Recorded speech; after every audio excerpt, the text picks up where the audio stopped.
Well. Welcome back to Trash Man MMA. It's your boy Trash Man. And we're going over every fight to make, bro. Alright, every fight. I didn't make one for 320, but I'm making one for UFC Rio, bro. Come on. Stay tuned. Stay locked in, bro. We're going to get straight into it, man. I got some pretty good picks going on. Everybody, no, we're not matchmaking freaking Mosquito, whatever her fucking name is, bro. It's everybody from the main card and one or two people from the prelims. That's all we doing. You gonna see though. First off, we're going through. Oh shit! We're going through all the winners right here, man. We're going through all the winners. So these are everybody that we're matching up.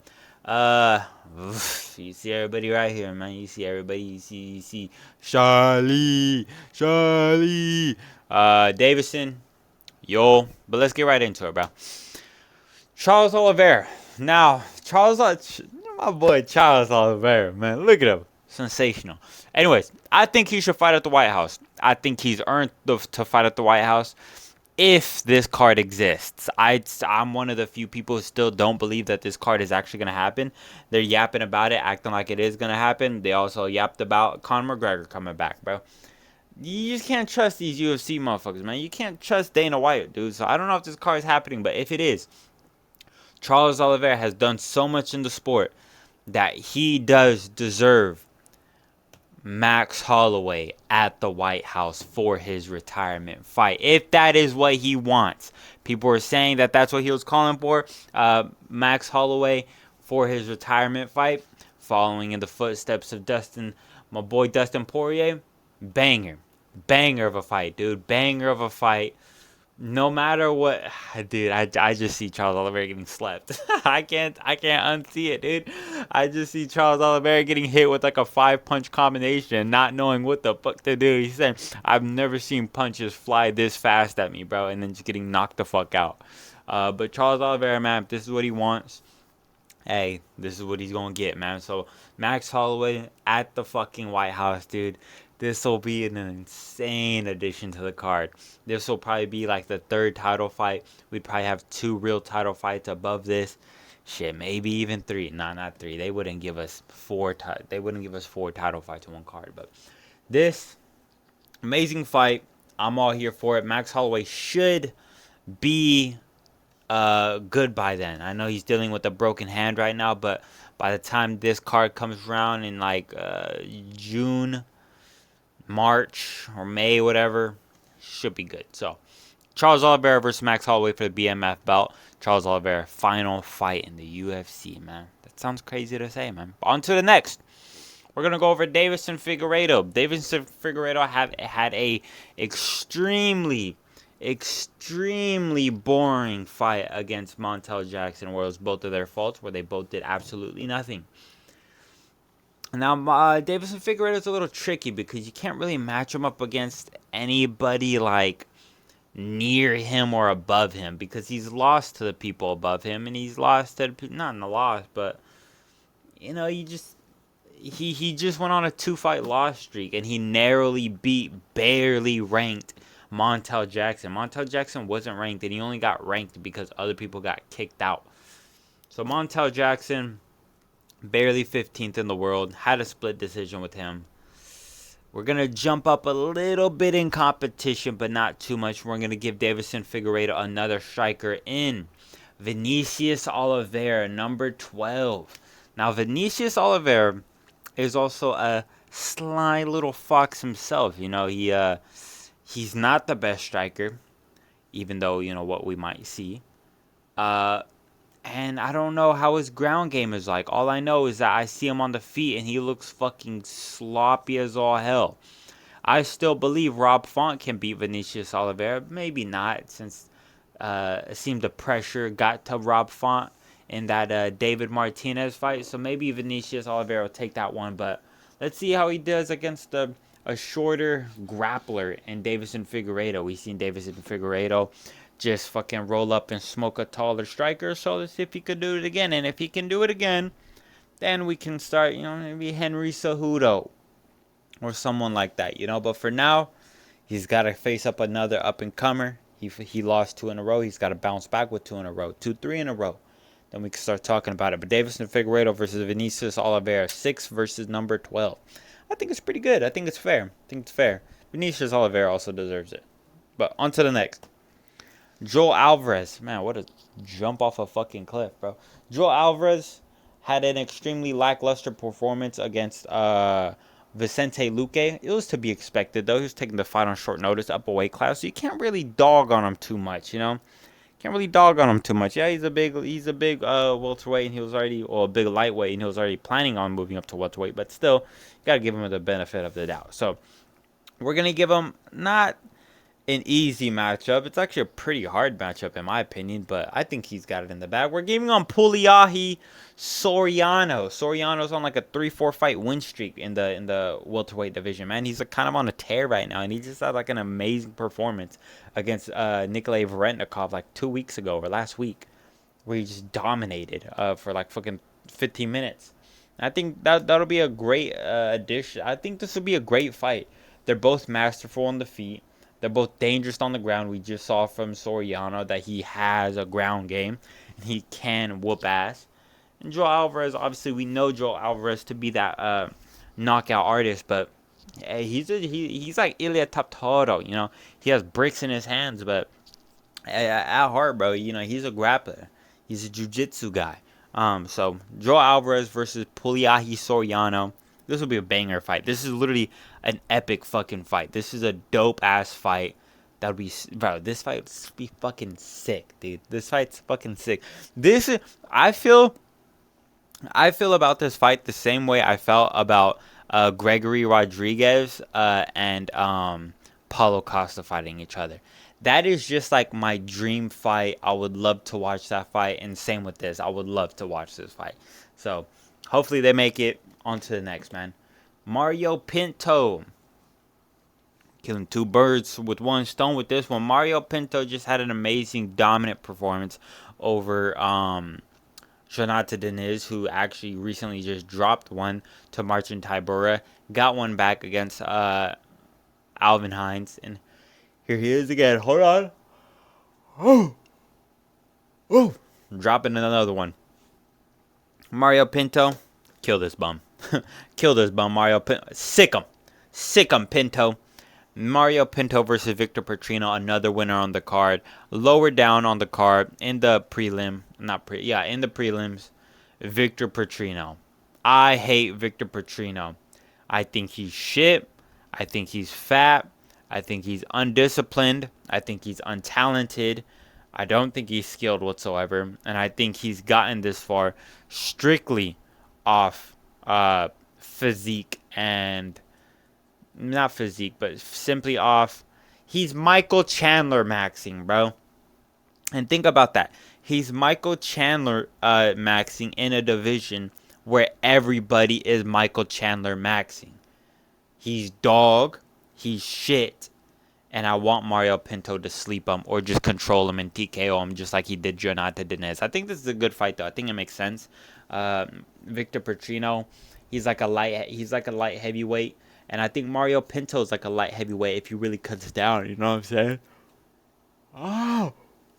So I think Mario Pinto versus Victor Petrino is a good fight. On any card recently, you could put this on a Apex card. You could put this on a crowded fight night card. You could put this fight on like the prelims of a what do you call it, of a pay-per-view, honestly. On to the next. Con Ofley just had a good performance over who the fuck gives a flying fuck, but got him against Ramon Tavares. They're both similar. They're both similar record-wise. They're both 1-2 in the UFC. Con Ofley getting his first win. Ramon Tavares not getting his first win. But they're both on similar trajectory. Both 1-2, like I said. I just think it's perfect in the sense, hey, whoever wins this fight will invest into you. Whoever loses this fight, you're 1-3, you're cut, buddy. You're gone. Get the fuck up out of here. So I think that's what this fight is. Get one of them gone, you know, stick with the lesser trash, out with the worst trash, you know what I'm saying? So Con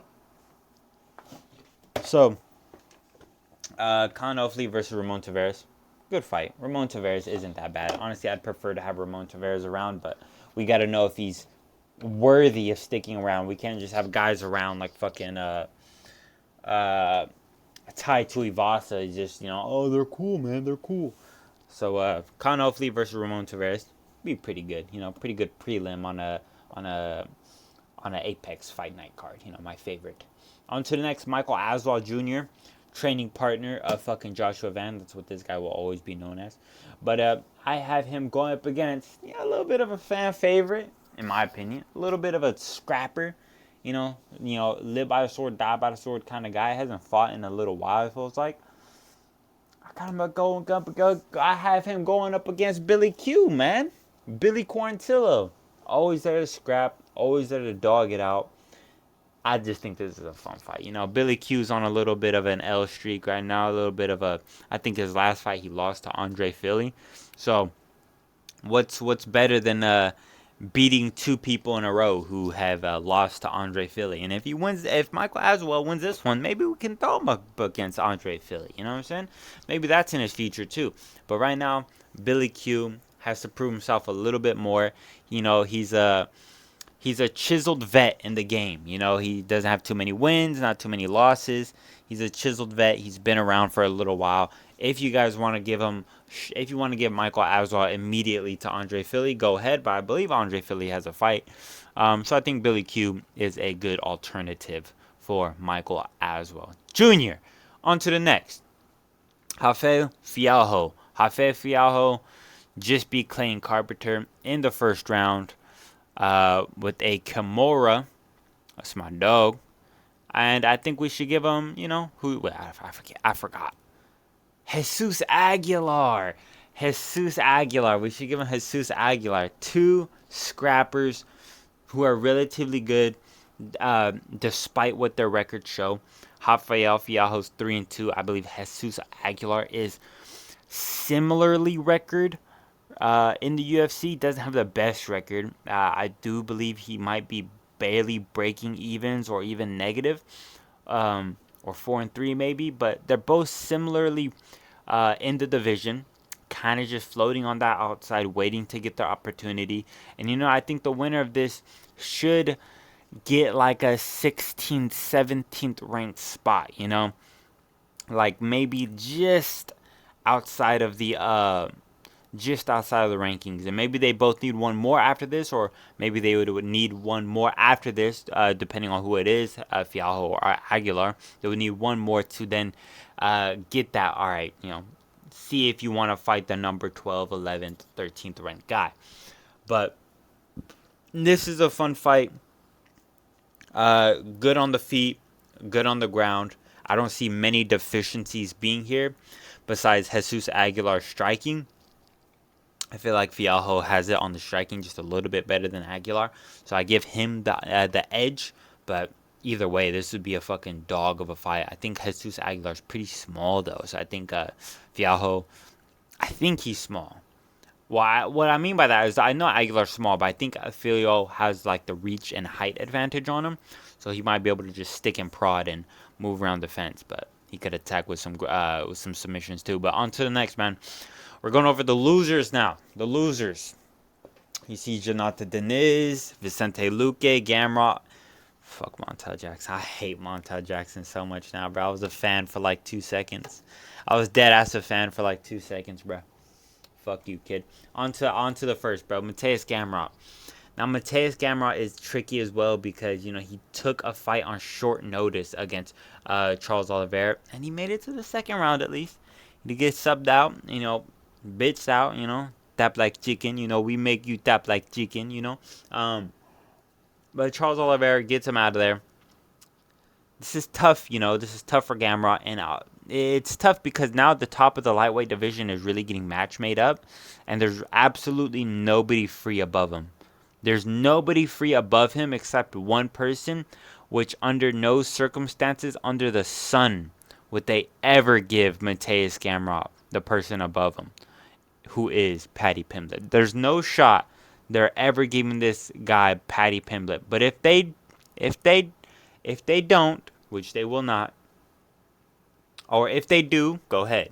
I'm fine with it. But if they don't, which I know they will not, I think this is the only fight to make.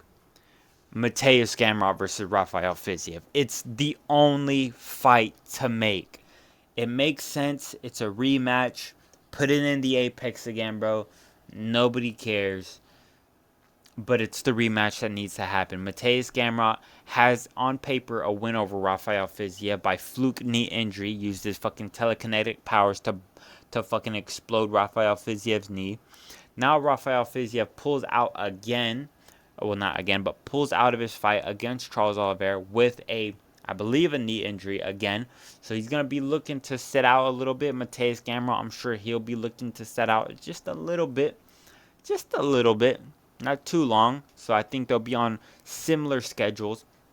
Rafael Fiziev versus Mateusz Gamrot. Put it wherever you want. You could put it in front of a fight night crowd in maybe Qatar. I feel like this would be a good addition to Qatar. Or that might be too close, actually. But, somewhere like there.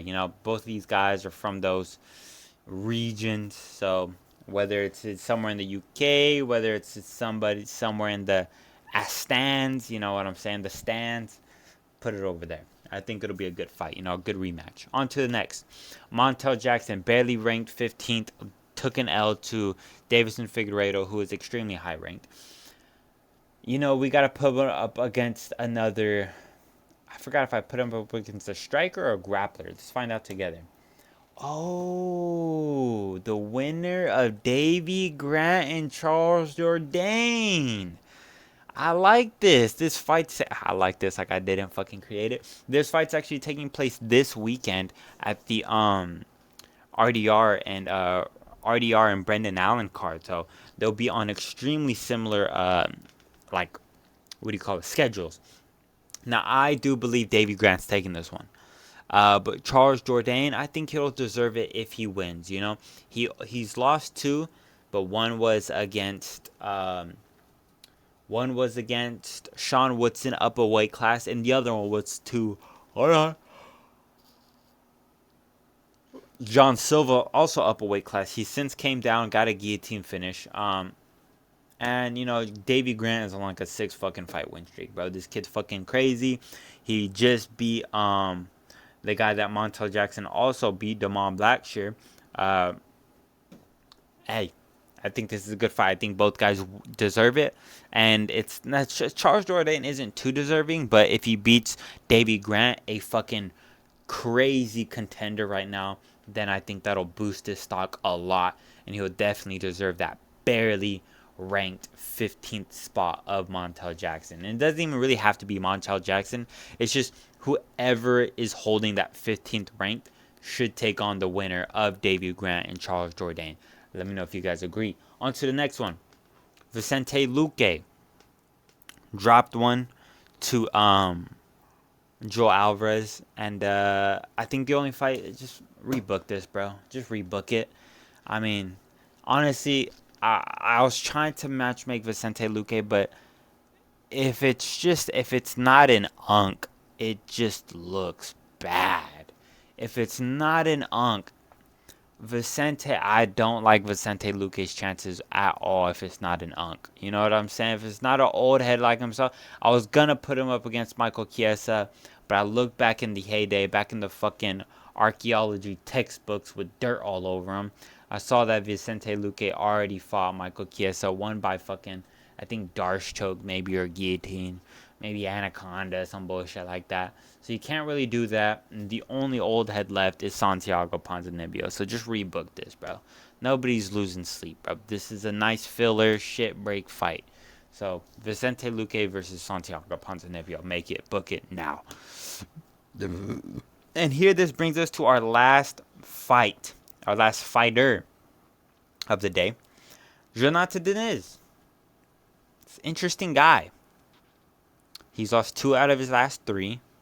He's lost 2 out of his 5 in the UFC, I believe. So he's 3-2. I just don't know what's really here. I just think he has to prove that he can beat somebody that's like not big. And fuck it. Ryan Spann, bro. Ryan fucking Spann. You guys feel me? I feel like I don't gotta explain myself on this one. I feel like this fight just makes sense. Y'all feel me on this one? Let me know if I'm tweaking or not. But I feel like I'm chilling right now. I feel like this is good. I feel like y'all know that this is good. Like, it doesn't make sense, but like it makes sense. It does make sense. It makes sense. Jonathan Deniz versus Ryan Spann makes sense. Ryan Spann got knocked out by Waldo Cortez Acosta, highly ranked. Put him against Jonathan Deniz. Ryan Spann also sub Ryan Berzersky, whatever. So he has a ground game. He has that nasty guillotine. Jonathan Deniz, if he's getting pieced up on the feet, if he shoots in, he has to be wary. And Ryan Spann could, force him to do that. So, Jonathan Deniz versus Ryan Spann, anybody? I don't mind. I'll take it. I'll take it on the fucking fight night prelim, Not in front of a crowd, but a fight night prelim. But that was overall. That was the video, y'all. Hope you guys enjoyed it. As always, I'm Trashman MMA.